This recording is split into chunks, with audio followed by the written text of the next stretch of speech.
మనం లోకానికి పాపానికి దాసులం కాకుండా విడుదల పొందిన మనకి దేవుడిచ్చే అద్భుతమైన వరం ఏంటంటే, అద్భుతాలు చేయడు వీటన్నింటిని పక్కన పెడితే ఏమంటే అద్భుతమైన సంగతి ఏంటో తెలుసా? దేవుడు నిత్య జీవాన్ని ఇస్తాడట. చెప్పండి.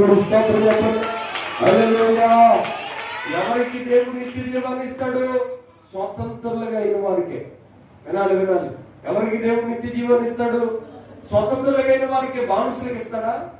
ఏమంటే ఇంకా పాపానికి లోకానికి బానిసలుగా ఉన్న వారికి, ఫ్రెండ్స్ కి లేకపోతే పిల్లలకి కుటుంబానికి బానిసలుగా ఉన్న వారికి దేవుడు స్వాతంత్రాన్ని ఇస్తాడా? ఎవరికి దేవుడు పరలోక రాజ్యం అనే స్వాతంత్రాన్ని ఇస్తాడంటే కేవలం అక్క చెల్లెలైనను, అన్నదమ్ములైనను, తండ్రినైనను, తల్లినైనను, తనకున్న యావదాస్తినైనను దేవుడినైనా విడిచిపెట్టుకుని నన్ను వెంబడించిన వారికి ఏమందు చాలా రెట్లు పరమందు నిత్య జీవనం ఇస్తాడట. స్తోత్రం అని చెప్పడం. హల్లెలూయా.